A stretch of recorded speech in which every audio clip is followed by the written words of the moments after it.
Om.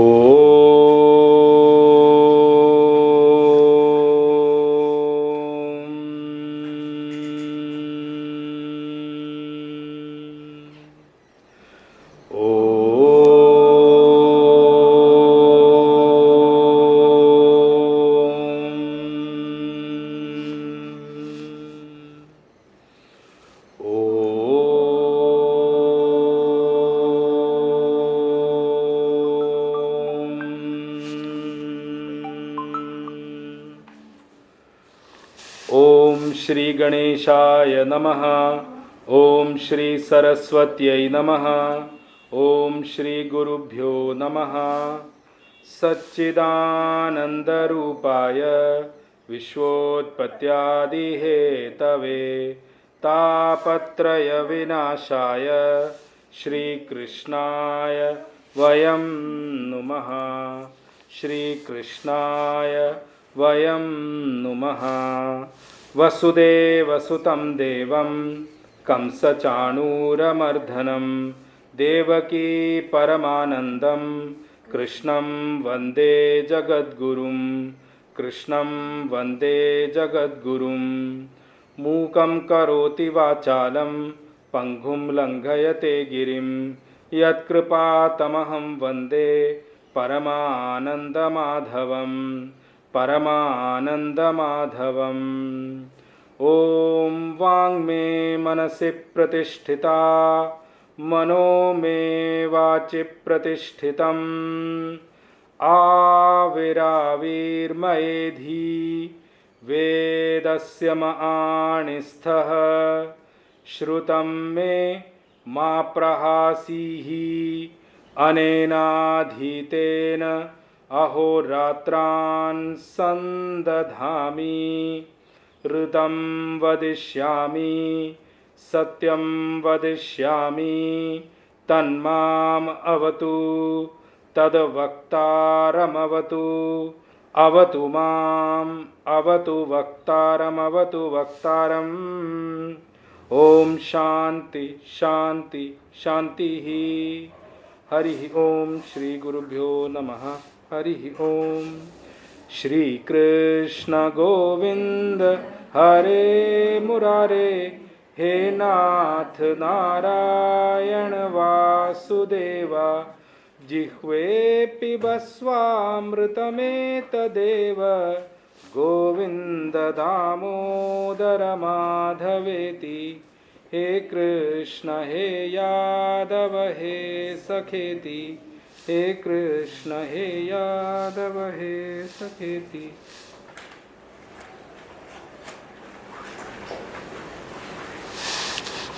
Shiksha. So, last week we completed the first chapter, which was named the Yoga of Arjuna Grief. Arjun Vishad Yoga. Okay, Vishad means grief here, or sorrow, or whichever we call it. The condition which Arjuna had fallen into in the first chapter. Now we are today moving into the second chapter, but I want to connect both the chapters first, the first and the second. Why I took in elaboration the first chapter without understanding, without understanding Arjuna's actual problem, you won't be able to connect why Bhagwan gave all this, what he's talking about in the next, 17 chapters altogether. So we had to connect that thing together. So we need to understand when the war started, there were two parts of the first chapter. When the war started, everyone was equally eager to fight. Because in the beginning they said both are yuyutsu. Yuyutsu means they have all come with the eagerness to fight. They both came with the intention to fight. There was no regret. There was no kind of delusion. Nothing at all. There was no sorrow at all on both sides. That we talked about Duryodhan also. We talked about Arjun also. Arjun came in with the same spree, well prepared for the war, had already done arrangement for the last many years during the exile. He is prepared for the war, collected artillery, weapons and everything. He came for the war. That day of the war, everything is right till that point in time. They both blew their conches also. Bhagwan blew the conch first, Arjun second, then Yudhishthir, they all blew their conches also. So they were all ready and perfectly at time for the war. Suddenly what changed? When Arjun told Bhagwan to bring his chariot to the place, Bhagwan, instead of bringing in front of Duryodhana and other people, he brought in front of Bhishma Acharya and Dronacharya and Kripacharya. That's where the problem triggered. Suddenly, the hatred which Arjun had, the feeling of revenge which Arjun had, got washed away, and he suddenly remembered from childhood how they have brought him up, how much care he has got from them, how much love he has brought from them. All that thing suddenly changed the feeling of the eagerness of fight to some other platform altogether. First, first thought which came into his mind was devotion, then love. That love and devotion completely translated into something called grief and sorrow. Oh, the same people who loved me for so long, I have to kill them now. So that's where Arjun's thought process changed. Since the thought process changed, because the trigger changed, Arjun got into a mode, in spite of his so much being valor, so much capable of fighting the whole thing, he suddenly started thinking, is the war really right? I don't see any right in this whole war at all. I don't see any logic. Why are we even fighting also? It's our own family. Even if I have to think of fighting for kingdom, I think for fighting for becoming a king, getting this kingdom altogether, wealth, prosperity, all those things are for these people only who are going to die in this fight. So he suddenly lost the logic of the whole war. Because he lost that, and Bhagwan knew that this is there in Arjuna's mind. So suddenly what happened? Bhagwan gave enough opportunity for Arjun to speak. See, the best thing you need to remember is, as a friend, as an advisor, Bhagwan made sure that let Arjun exhaust all his arguments first. See, sometimes what happens is, when people come to us, as many times, they are not looking for advice.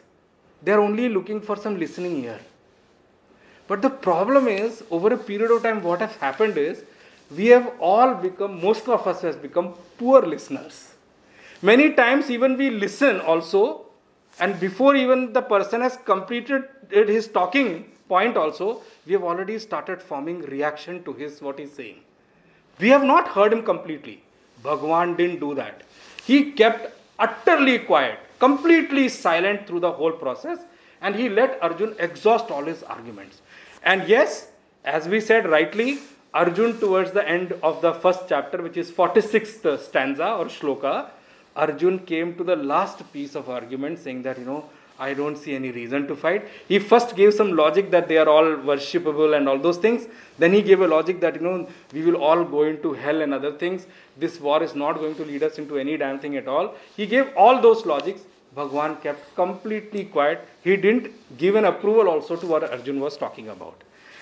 The first chapter started with Dhritarashtra Vacha. Dhritarashtra started a whole chapter. He was asking what these people are doing.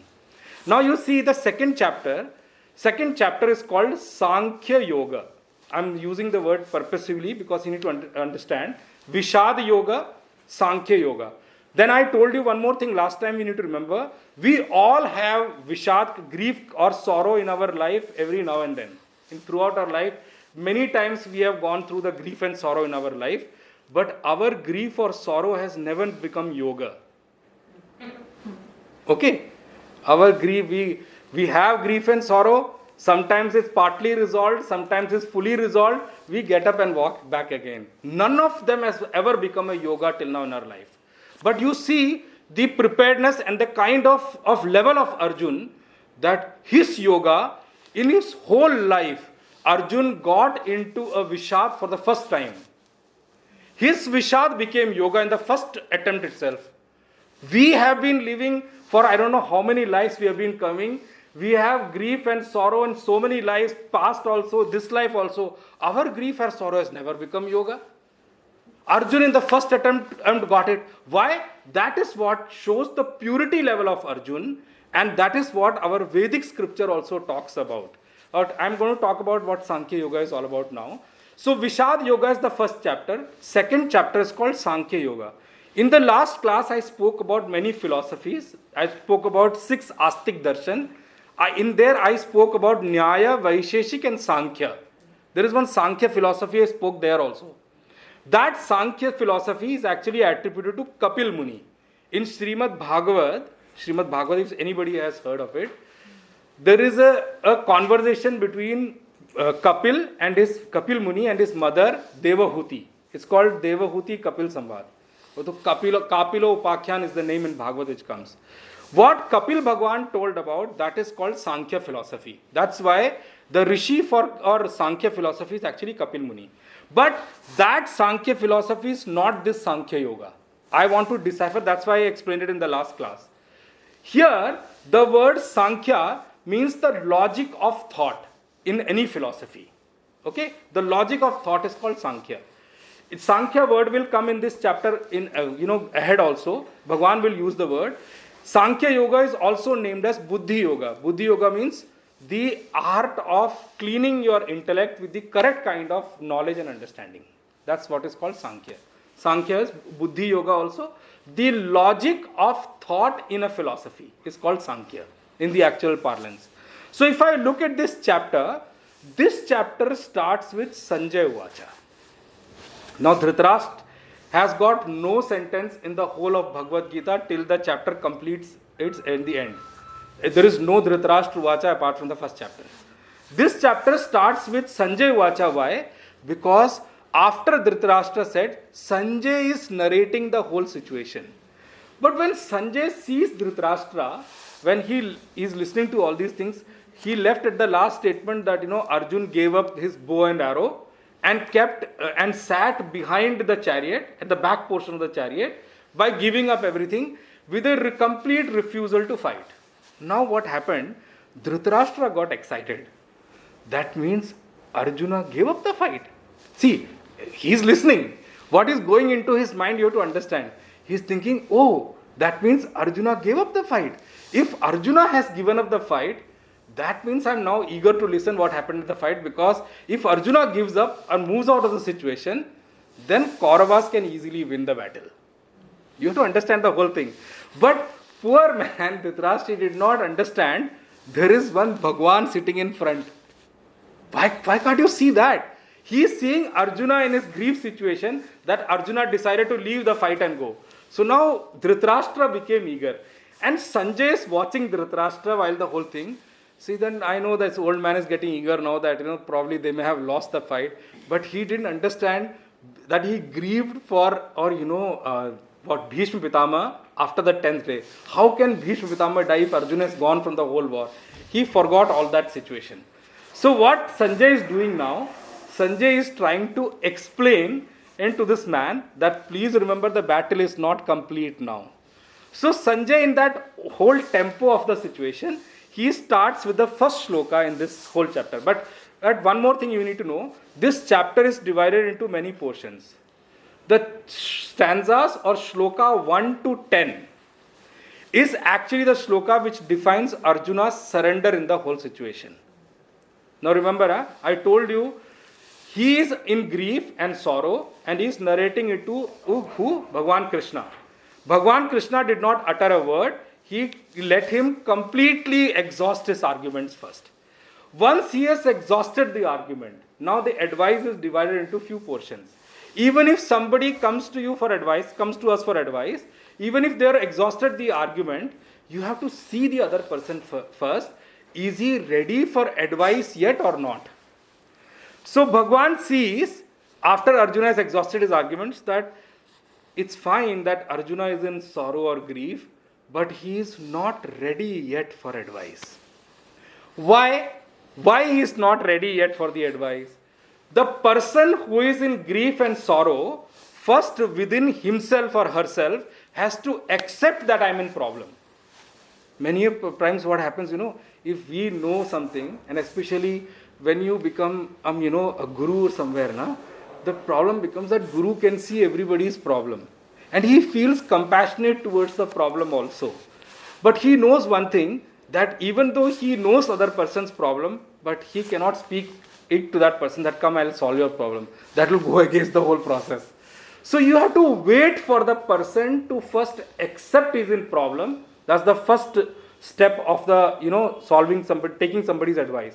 You have to accept you are in a problem. The second step comes, you have to accept that you yourself cannot solve your problem.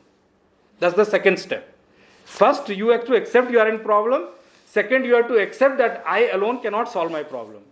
Then the third step comes, I feel the person whom I am seeking advice is capable enough to solve my problem. So you have to establish faith in that person. The fourth step which comes is, you have to surrender to that person, saying that I give up. Now you give me advice and you start ruling over or rewriting my knowledge in my intellect. You start rewriting my brain. I have lost everything. I cannot solve my problem and I accept that I'm in problem. And this problem I cannot come out without your help. So you come and advise me now. You start ruling over my intellect and start giving me the solution. So the first 10 shlokas you see, first shloka Sanjay Vacha, second and third, Bhagwan will speak, but Bhagwan will not give an advice. Bhagwan will speak as a friend, the way Arjun has accepted Bhagwan first. Because Arjun considers Bhagwan as a friend right now. So Bhagwan cannot offer as a teacher. He can only say as a friend. And like a friend speaks, Bhagwan speaks exactly the same word in the second and third shloka.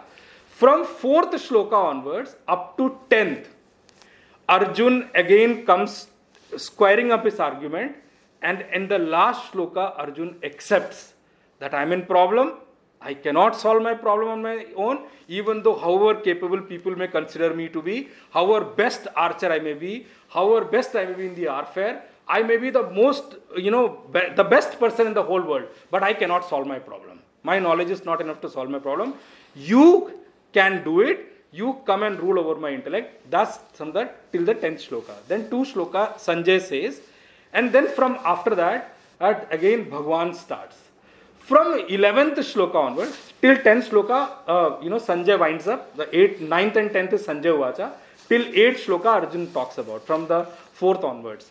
Anyway, from 11th to 46 in this chapter, Bhagwan gives Sankhya Yoga. Very difficult to grasp, but it's the ultimate thought process of the philosophy which Bhagwan is going to talk about to solve Arjun's problem.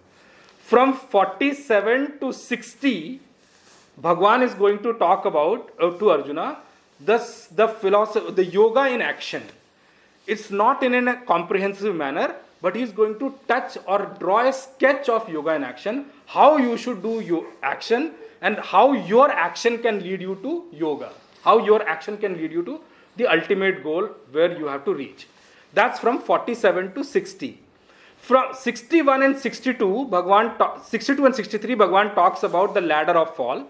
But 61 to 70, we take the shloka as the path of love, which is called path of bhakti. He talks about that.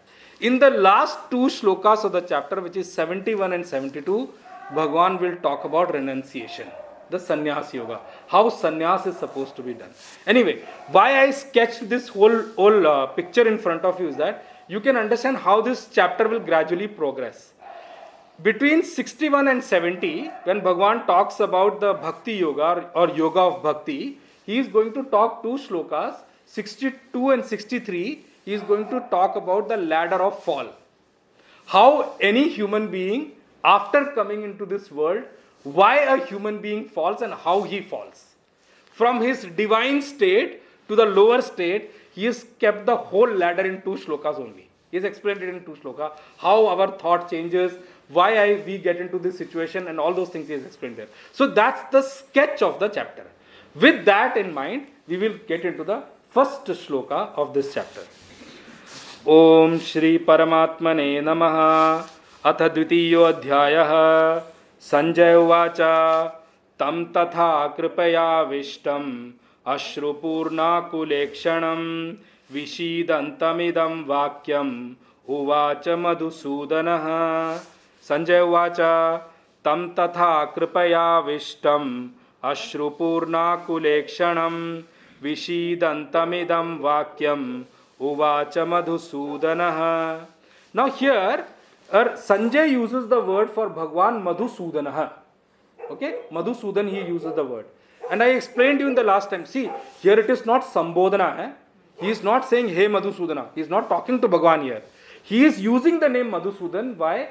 Because he is attributing Bhagwan's name that Bhagwan has already killed many demons and one of them is Madhu and Kaitam, because of which Bhagwan got the name Madhusudana. So he is saying, he who Arjun, tatha kripaya avishtam, in that way, Arjun, because in the last chapter, last shloka, he spoke that, Arjun has given up the bow and arrow and he sat at the back portion of the chariot. He is saying from there, in that way, kripaya avishtam, overpowered by compassion, completely clouded and overpowered by compassion, ashru purna kulekshanam, with eyes filled with tears. Remember, eyes are filled with tears. Tears are not flowing through his eyes. Means he has become completely emotional to that point. That ashru purna kulekshanam, vishidantam idam vakyam, uvacha. Vishidantam, in the state of grief and sorrow, overstricken by grief and sorrow, tam Madhusudanaha, he Arjun, spoke to Madhusudan, Bhagavan Krishna, idam vakyam uvacha. He said these words. What words he said? No, Madhusudan said these words to Arjun. Madhusudan, Bhagavan said these words to Arjun. So in the next shloka, Bhagavan is going to talk about, now what happens is, when somebody goes through a heart surgery, if somebody has gone through a heart surgery, and if the patient post the surgery doesn't respond, the treatment which doctors give is called shock treatment. They give a shock to give a pressure to the heart so that the patient can come back into the life form. Okay? In the same way, when Arjuna is deep down in the sorrow, he is literally drowning in the sorrow, and he sees no respite to come out of the sorrow in completion, Bhagwan is going to give one shock treatment to Arjun. What shock treatment? He is going to speak to Arjun in the way that Arjun has to be spoken like a friend. So he says here, Shri Bhagavan Vacha, Bhagavan speaks here, Kutastva Kashmalamidam Vishame Samupasthitam Anaryajushtama Akirtikaram Arjuna Klaibyam Masmagamaf Partha Naitvatvayupapadyate Chudram Hridaya Daurbalyam Tyaktotishta Parantapa. Shri Bhagavan Vacha Kutastva Kashmalamidam Vishame Samupasthitam Anaryajushtama Akirtikaram Arjuna Klaibyam Masmagamaf Partha Naitvatvayupapadyate Chudram Hridaya Daurbalyam Tyaktotishta Parantapa. So Bhagavan says to Arjun, Hey Arjun, Tvam Vishame Idam Kashvalam Kutaha Samupasthitam. From where have you got this thing? Where have you got this logic and argument which you are saying in these so many shlokas in the past few minutes you are talking about? Where have you come to this level of situation? How have you fallen to this level, Arjun? What has gone wrong with you? War is not something which was told to you 1 hour before the whole war. You have been preparing yourself for the war for so many years. You knew that this is unavoidable. We have made every attempt to resolve this war. We have made every attempt that this war doesn't happen, to resolve this amicably. It didn't work out. So now, when we are in the battlefield, the conches have been blown, we are standing in the middle of the whole war field. From where have you come to this situation? What has gone wrong with you? Kutastva kashmalam idam. From where have you this? Kashmalam in Sanskrit means dirt. Dirt means actually those things which cloud your knowledge. Dirt means that thing which stops you from acting the way you are supposed to act. That's what is called kashmalam here. He says, from where have you got this dirt, Arjun, in your mind? Where have you got this confusion in your mind? Where have you got this sorrow? And this misplaced compassion, where have you got? Now remember one thing, and Sanjay, in the last chapter also, he has said about Arjun, tam tatha kripaya vishtam. Ashru Purna Kulesham, he talked about Vishidannam idam vakyam. He spoke the same word because he is seeing Arjun or overpowered by a misplaced compassion in the battlefield. But remember, Bhagavan is not seeing Arjun that way. Now you see what word Bhagavan used. The same Arjun, Bhagavan is seeing very differently. Bhagavan is not talking about Kripaya, Paraya, Vishtam and all those things. Bhagavan is saying here, Arjun, from where have you got this new logic to not fight here? Or Kutah Samupastam, from where has this come into your mind? Because this is for you Three things he pushes Arjun as a shock treatment. It doesn't befit you. Anaryam. You would have, if you would have seen Mahabharata and Ramayana, you would see in the serial at least, many of their wives, they use the word Aryaputra. Okay? Aryaputra doesn't mean from Arya clan. Arya means noble.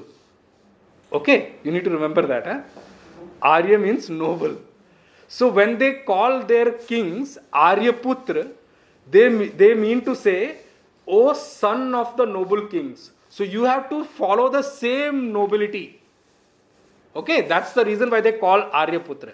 So many, I have also listened to Aryaputra before studying this. I used to think all of the kings in our country have been born under Arya only or what? I used to think like that. But it's not that. Aryaputra means noble. O noble man. O son of noble kings. O son of a noble father. That's how it means Aryaputra.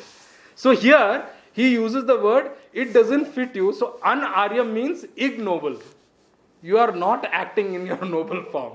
Ignoble is the word for an-Aryam. What are you? What has gone wrong with you, Arjun? You are behaving as an ignoble person. It doesn't suit your personality. It doesn't suit your character. Imagine what name you have earned till now. And what are you doing? They say in Mahabharata that when the Khandaprastha was burned, so all the deities from Swargaloka, they tried to completely take off the fire and actually completely doze off the fire. But they just couldn't do it. Because the one who put the whole thing on fire was Arjun. They could not even fight what Arjun has done as an action. So they say, in Mahabharata they say about it, when Arjun used to come out, they all in Swargaloka also looking at Arjun used to get mesmerized. That kind of personality Arjun used to carry. And I told you, if you read Mahabharata, you will come to know Arjun is so popular in his times that many mother wanted their child to become like Arjun. He was that popular. And his one of the name will come, Parantapa name Bhagwan will use in the next one, and I'll talk about that. When he goes for a battle, victory is guaranteed. And that deities from the Swargalok also know. So when Arjun was in the exile period, Bhagwan only told Arjun that, go and do tapas. See, other brothers were in the exile, they were just, passing through the exile. But Bhagwan made Arjun do hard work in exile also. He said, go and do, tapas for Bhagwan Shiva. And Arjun did tapas for Bhagwan Shiva, and Bhagwan Shiva appeared in front of him. But when Bhagwan Shiva appeared, he asked Arjun, what do you want? He said, Bhagwan Krishna told me to do tapas for you. Please bless us to win the war. Bhagwan Shiva blessed him to go to Swargaloka and get the weapon and all those things, what he got during his exile period. And they say, see, the kind of personality I'm talking about, Arjun had such a mesmerizing personality, he went to Swargaloka with this body. Usually you cannot travel to that world with this body. But Arjun went to Swargaloka with this body, into that heaven world, with this body, and he was sitting in the assembly of Indra. And then Urvashi fell for him. That story comes there. Arjun was actually looking at the dance of Urvashi and he was really appreciating. He was appreciating it so much and he was enjoying the thing. Urvashi thought that Arjun fell for her. So Urvashi came, and when Arjun went back, Urvashi came to him and said, oh, I think, let's get married and all. Arjun said, Mate, what are you talking about? You are like my mother. She got upset with him. Apsaras, you don't call Mate or anything. You don't call them at that age and all. She's cursed him. She said, go become a eunuch. Arjun did not revolt back on that thing. He came back and asked Bhagwan, what should I do? I got this curse now. Bhagwan said, don't worry. Go to Urvashi, ask her to reduce the term. It will be beneficial for you. So Arjun said, okay. He went to Urvashi and said, I didn't mean to insult you or anything. That's not the meaning. I always look up to the families as a respectful family. Because Bhishma Pitama is born out of Mother Ganga. Mother Ganga came from Swarga. You are our family. How can I fall in love with somebody who is, from my family? I'm sorry, I was not looking at you in that way. You misunderstood. I'm really sorry. So she said, see, the problem is, I cannot take back the curse. but I can do one thing, I can reduce the term. She said, okay, I reduce the term that you have to live like a eunuch for 1 year. That's what is used in his Agyatwas. See, Bhagwan told, na, I told you, if we can devote ourselves to Bhagwan well, even in situation where we see no respite and situation where we feel that we cannot come out, he will make it beneficial for us in some way or the other. And I have seen it in many examples. And Mahabharata is full of them. See, it's not about this. Any episode of Arjuna I talk about is like that only. Everywhere it has helped. See, Arjun's personality cannot be hidden. The thing is, Kauravas knew very well in the Agyatwas period, Arjun is one person who cannot hide. So, just because he got that curse of remaining like a eunuch, they could not recognize Arjun. Otherwise, Arjuna's personality cannot be hidden. You can't hide such a personality. Bhim to they put him into the kitchen. रसोईया बना दिया उसको कि जाओ रसोईया बन जाओ, तो वो तो छुप गया. चलो कोई बात नहीं, to that extent तो छुप ही गया. But अर्जुन को कहाँ छुपाओगे? How can you hide? The thing is, now imagine this kind of personality Arjun has got. Arjun was very good in his skills for dancing also, by the way. That is also the part of it. And with that curse and his dancing skill, he could easily survive the Agyatwas period. Nobody could find out about him. Only in the last day they figured out, and that too when the sun set they figured out, but that's a different dispute altogether. I don't want to get into it. So Bhagwan is saying, this is so ignoble of you, it doesn't suit your personality, Arjun. An-aryam. Then he uses the word aswargyam. You are the one who with this body has gone to heaven and come back. And the kind of behavior you are doing right now, the kind of act you are doing right now, it doesn't take you to heaven, it will lead you to hell. That's why he says aswargyam. Then he says akirtikaram. Arjun, you have a great name. What do you do about your name? The thing is, name and fame are two things which comes at a very high cost sometimes. To maintain it becomes very difficult. Because the moment the name and fame comes, there are people who you do not know have already started looking up to you. Bhagavan will come and say about that. Yadyat acharati shresthaha taddad devataro jana. He will talk about in the upcoming shlokas. I'll talk it there. But the problem is, Arjun, you have a great name and fame. How? This is going to go against it. All your fame will be washed away in one go. Akirti karam. Hey Arjuna, this is going to become like that for you. Then in the next slok, Bhagavan must have looked at Arjun. Not much of a reaction. So Bhagavan said, now what do I do with him? So Bhagavan gives the next shocker to Arjun. He says, Klaibyam ma. Don't fall into a person like, impotent. Don't behave like a eunuch. That's what friend calls, na? So Arjun, you are a man and you are a valorous man. You are being given example outside and you start behaving like a eunuch. Actually, this word, Klaibyam ma here, need to be understood. There are certain portions we need to understand this. He's not putting down anyone here when Bhagavan is saying this. When Bhagavan is using this word for Arjun, he's saying, from a masculine perspective, there are some courage and some fearlessness which comes with a masculine faculty. Okay? It's not about the body difference at all. It's about the characteristics I'm talking about here. Body difference is a physical aspect. I don't need to get into that at all here. Bhagavan is not talking about. When he is talking about masculinity, he is talking about the fearlessness and the courage which a man is supposed to have. A Kshatriya is supposed to have. And when he is talking about a woman here, he is talking about the richness of emotion. See, when I talk about womanly characteristics, it's denoted by the richness of emotion and love. Masculinity is donated to the courage and fearlessness. When you don't display either one of them, neither a pure emotion or love, nor a complete masculinity like courage and the fearlessness, at that time, since you are neither displaying a masculinity, neither displaying the characteristics of a woman, that's where you call them Klaibyam. That's why you call the mixture of both.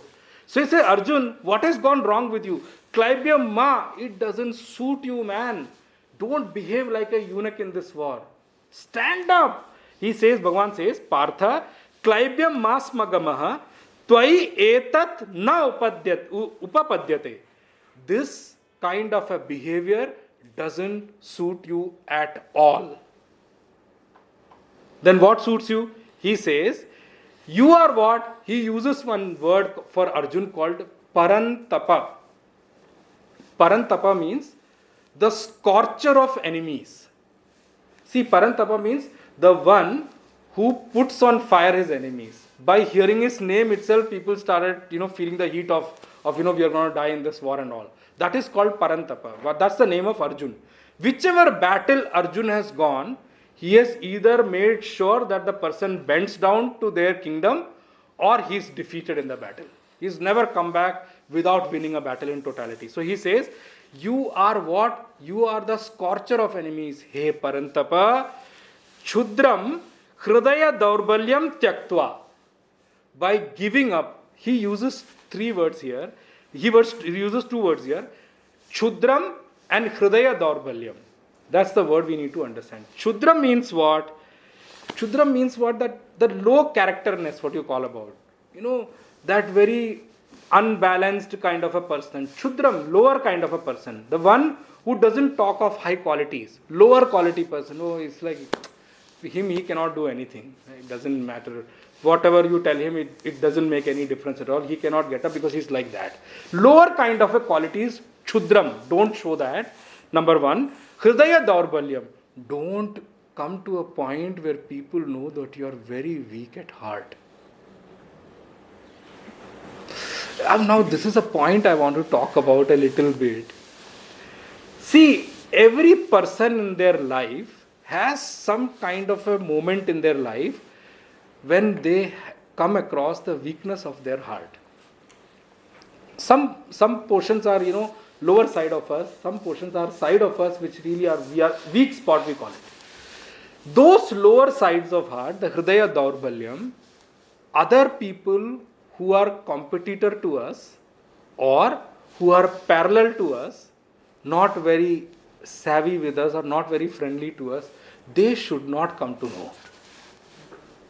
It should be hidden from those people. Why? Why do you think it should be hidden from those people? Because if it's known to everyone, even if they are your competitor, they will use it against you. So that's one of the reasons why it should always be hidden from them. So Bhagavan is saying, Arjun, everybody is watching. You are standing in a no man's land in the center of both the armies. The army which look up to you because they have decided to fight because you are there, they are also looking at your stupidity here. And the people who are going to fight against you, they are also looking at it. So, Chudram Hridaya Daurbalyam, that Shudrata and the Hridaya Durbalta, the weakness of your heart, Tyaktva, give it up. And then Uttishta, get up. Which shows what? Arjun is still sitting. He's not got up in that situation where he left in the last chapter, and which Sanjay said, he has given up everything and is sitting behind the chariot. He is still sitting. So Bhagavan is using the word Tyaktva Uttishta. Hey Arjun, you just get up. Now with that jolt, now Arjun knows that come what may, he will have to end up fighting. So he now tries to explain with these two shock treatments which Bhagavan gave him as a friend. Arjun tries to tell Bhagavan what he is actually going through now. Those earlier were arguments in favor of the reason for not to fight. Now he is going to put up some things that what he really feel in his heart, why he is not able to fight, and which will lead to the end portion where he will give up, accept the problem, and then he will get up and ask Bhagavan that you only lead me. We will get into the next shloka here. Arjuna uvacha Katham bhishmamaham sankhye dronam cha madhusudana ishubhih pratiyotsyami pujarhavari sudana. Arjuna uvacha Katham bhishmamaham sankhye dronam cha madhusudana ishubhih pratiyotsyami pujarhavari sudana. Before I get into explaining this shloka, two more things I want to talk about our scriptural side. What happens is, when I spoke about the Sankhya Yoga here, the Buddhi Yoga, all scripture leads you to make you understand your true soul or your true self. But for that, very high amount of purity is required of the intellect before you can start grasping or understanding that aspect.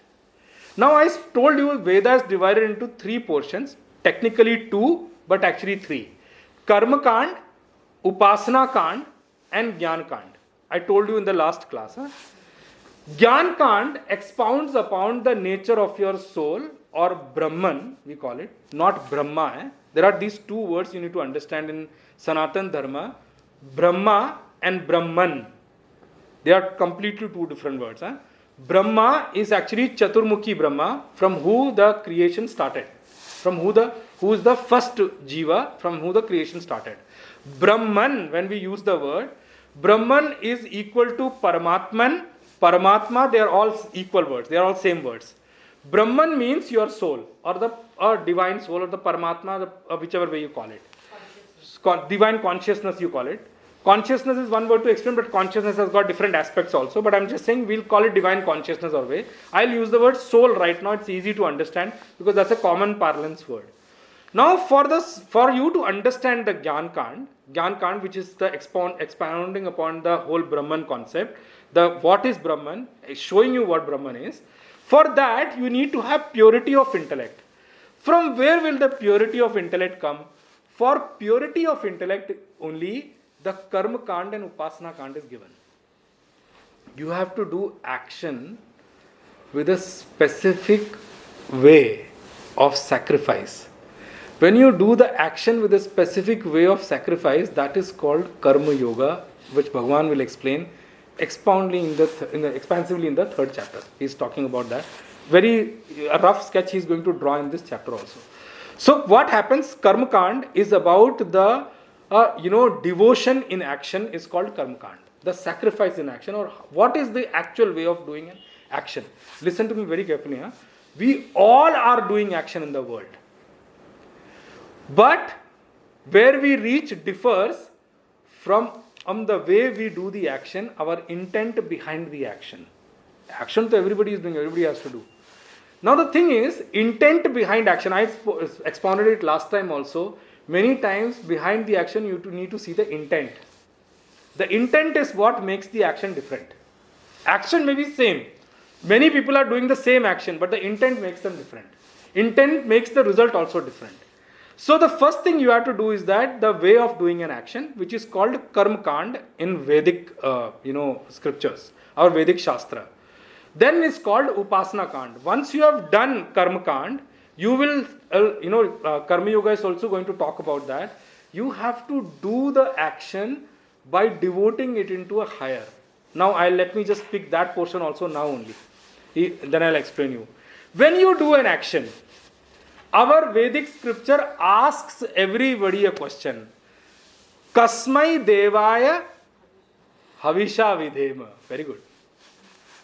Kasmai Devaya Havisha Vidhema. It's a question which Veda asks everybody in this creation. You are all doing action, but for whom? Who are you doing everyday action for? You get up in the morning, you get ready in the morning, you do the work, you do your duties. For whom? For whom you are doing an action, that makes you different from each other. Now let me explain you for who all we do the action. This is a very popular question of Veda. That's why I say Veda talks very clearly. Kasmai Devaya Havisha Vidhema. It's a very simple question. For which God, for which deity, for whom are you doing everyday action? So the first way, you can do your action for God. That's one way. Very difficult. For you to do your action for God, you need to know God first. Without knowing someone, how can you do your action for that? जिस भगवान को जाना ही नहीं, उनके लिए कर्म कैसे करोगे आप? How will you devote every action to Bhagwan? Okay, that's one side of a person.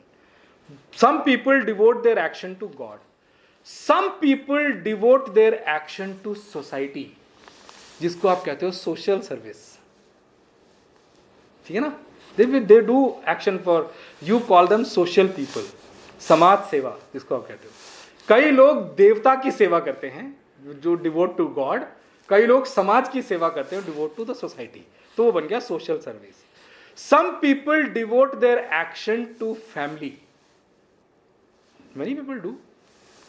Okay, when you are devoting your action to God, you are at the highest pedestal of purity. You will start gaining purity with every action you do.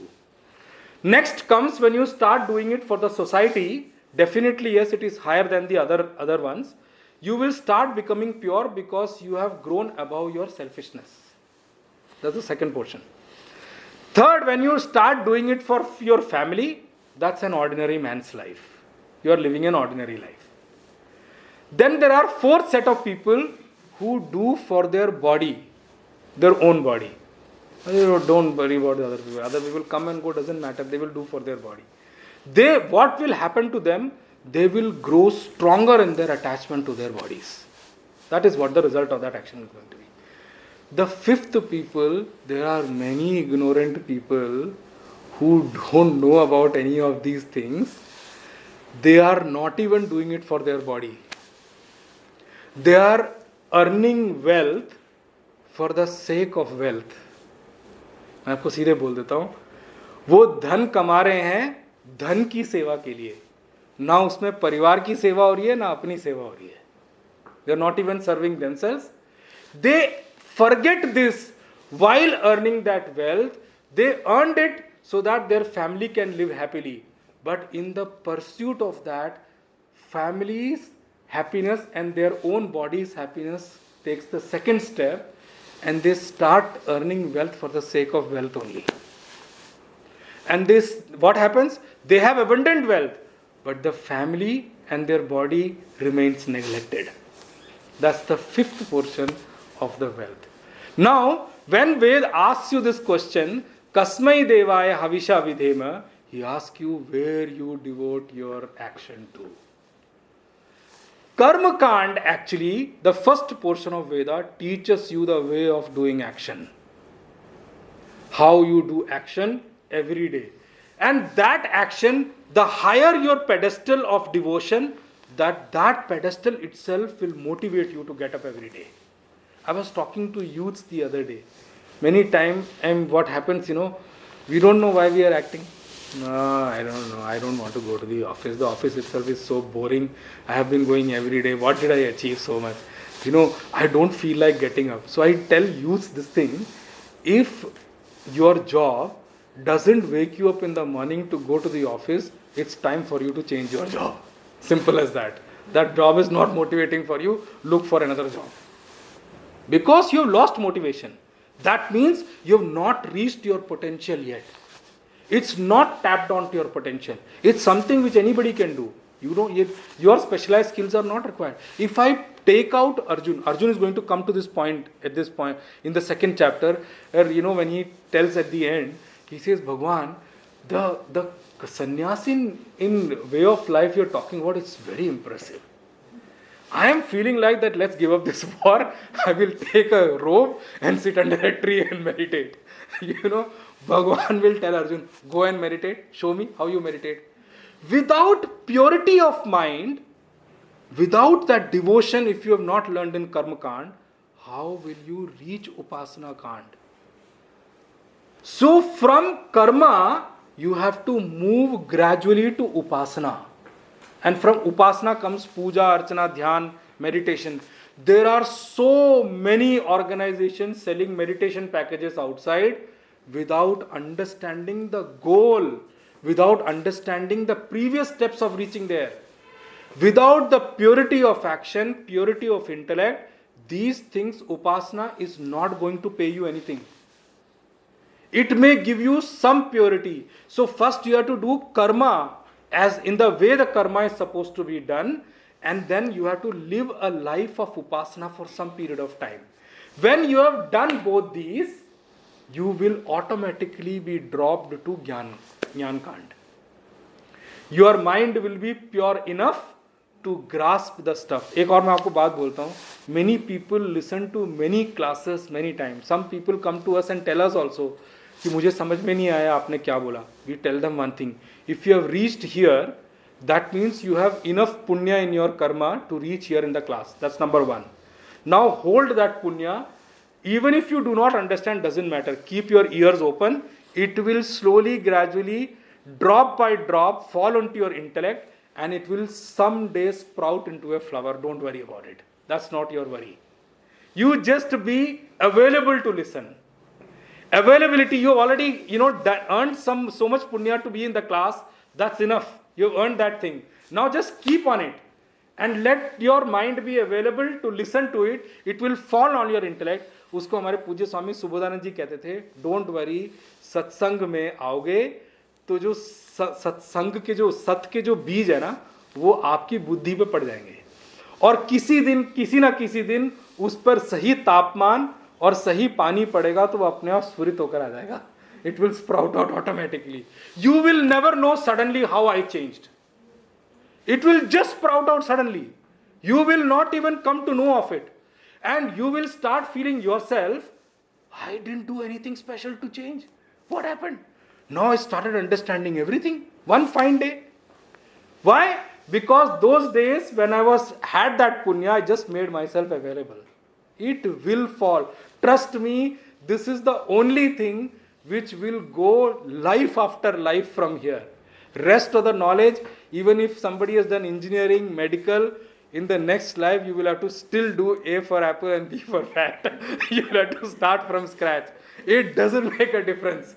But this knowledge, wherever you have stopped, I give you a guarantee from Vyaspeeth here, you will start where you stopped here in the next life. Even if something is left there that way. That is why it's only you need to guarantee your availability and presence of mind. That's it. And maybe for only 1 hour in a week or something, that's not enough. So Bhagavan is saying here, it depends where you devote your action, you will automatically get purified. Ultimately, actions were given to you to purify your intellect, but somehow what has happened, in the spree of action, we have made our intellect more impure than what we came here. In youth classes, I didn't use in the last youth class, in youth classes we give one example, live example to people. We get a glass of water and we get some haldi, turmeric. And we show them that, when I was born, I was clean. It's a transparent glass of water. I was clean as this water. What happened? I went to school, we put some pinch of turmeric. The water starts becoming dirty. Once I went to college, I put some more turmeric. I went to work, put some more turmeric. After you see the glass is completely full of turmeric, you can't see the water at all. You can only see the yellowness. She said, now we have reached a situation that our mind is like this. How do you purify it? So what we tell them is that we get a jug of water and we just pour water onto the glass of water. You just keep on pouring pure water. Slowly, gradually, with the pure water, that turmeric will flow out. That's exactly how mind is. There are many impurities of mind. Doesn't matter. अरे सारे pure होकर थोड़े ही class में पहुंचते हैं. Pure तो फिर सन्यासी हो गया वो. उसको क्लास की जरूरत क्या है? प्योरिटी नहीं है तभी तो क्लास की जरूरत होती है हम लोगों को. So when you start pouring good thoughts, slowly, gradually, what happens? The bad thoughts or the impure thoughts will start flowing out of the mind. And your intellect will be pure with purer thoughts. That's the process of satsang. That's exactly what satsang is supposed to do. So that's the whole concept of this Jnana Kand and Karma Kand and Upasana Kand. But remember, when I talked about the Purva Mimamsa and Uttar Mimamsa, I said Purva Mimamsa is about Karma Kand. Now for us, when we decipher into only two kands. Purva Mimamsa, Uttar Mimamsa. In Purva Mimamsa we call about Karma Kand. For us, Upasana is also karma. Meditation is also action. It's not actionlessness. You may be sitting in a meditation, but when you practice meditation, you are making an effort to reach that state. It doesn't go automatically, right? So that effort is a karma only. For us, Karma Kand, Upasana Kand is part of Karma Kand only. Jnana Kand is different.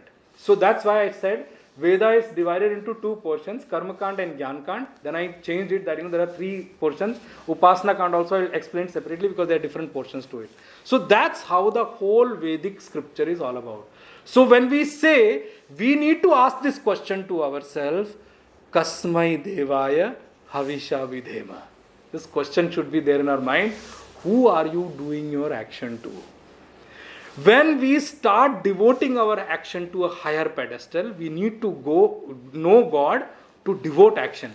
Without knowing God, you cannot devote your action. Well, somebody may ask, oh, so what? God has already got everything. Why does he need my action to be devoted to him? Are Baba, he has got everything, you are right. He don't need your action. He don't need you. You need him. समझे आप? God doesn't need us. We need him. Because I told you in one of the sessions, remember, with our effort alone, we can never reach realization. He only has to push us up. He is the, I'll use one word, एक शब्द आप बार बार सुनोगे, सगुण और निर्गुण. ये शब्द सुना आपने? सगुण और निर्गुण में क्या फर्क पता है आप लोगों को? What do you know the difference between सगुण and निर्गुण? It's a very common word. सब गुणों से भरा हुआ हाँ.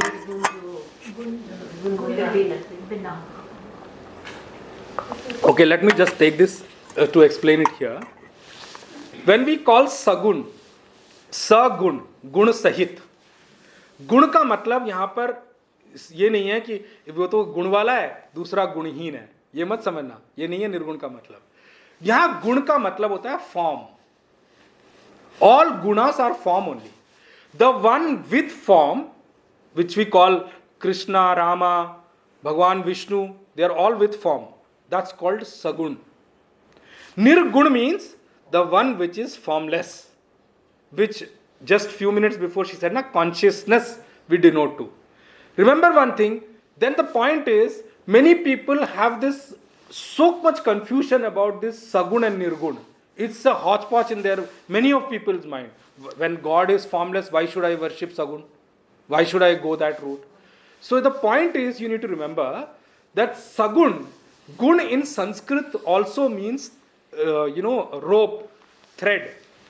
So Sagun is a rope which Bhagwan has thrown to push us up, pull us up actually. He is pointing towards us so that we can go up. So Sagun is a form which Bhagwan has given. We are all in form. So for us, worshipping formless is not possible, not comprehend. We cannot comprehend a formless.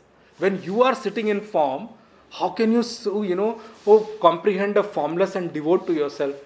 तो याद रखना, भक्ति जो शब्द है ना, वो सगुण की होती है, निर्गुण की भक्ति नहीं होती, निर्गुण की पूजा नहीं होती, निर्गुण की सिर्फ उपलब्धि होती है. You can achieve the nirguna, the God in the formless form.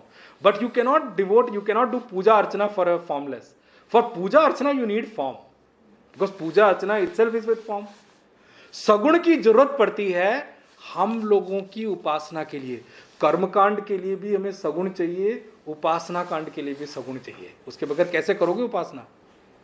Meditation के लिए भी जब जाते हो आप लोग, आपको पहले कोई आइडियल दिखाकर ही तो मेडिटेशन में लिफ्ट करते हैं लोग. They will ask you, you are not this, you are not this, you move out of this. Then you grow up to that level. You have to slowly, gradually reach up. But your journey has to start from form.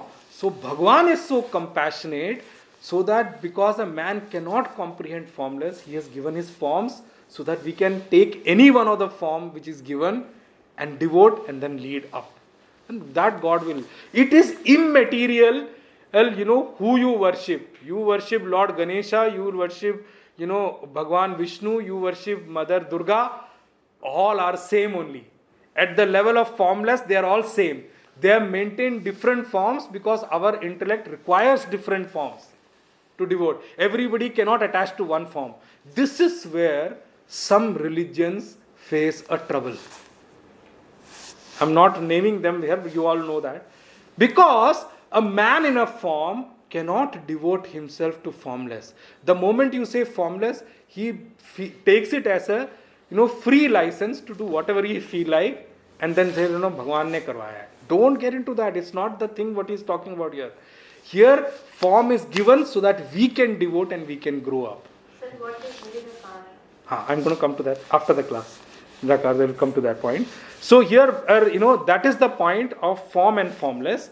Sagun, Nirgun, they both are same only. Bhagwan and Shiva talks in Ramcharit Manas about it. Oh my God. I do not know. I don't think I can take it up right now. I'll take it up in the next class. This discussion comes in Ramcharit Manas. When Mother Parvati goes to Bhagwan Shiva and talks to Bhagwan Shiva that in my last life when I was Sati, I had too much. And who's talking about? Sati. Sati ji is talking about. Parvati ji is saying, I had too many impurities, so I could not understand Rama. Who's saying? Mother Sati is saying impurities. Can you imagine? This is all Leela. Don't consider that Mother Sati was impure or anything. That's not the point here. But anyway, I was very impure. I could not comprehend. Now, you consider me as your servant. Mother Parvati is telling Bhagwan Shiva, consider me as your servant. Please explain me, who is Lord Rama? What is his real form? Then Bhagwan Shiva starts saying, Sagun agun nahi kuch kachu bheda. He starts with that shloka. सगुण और अगुण, अगुण मतलब निर्गुण में कोई भेद नहीं है, दे one and the same. वो क्या है? लोगों ने भेद बनाकर अपनी बुद्धि में भेद बना रखा है. They made differences in their own minds. Otherwise saguna and nirguna is one and the same thing. I am going to come to your question after the class.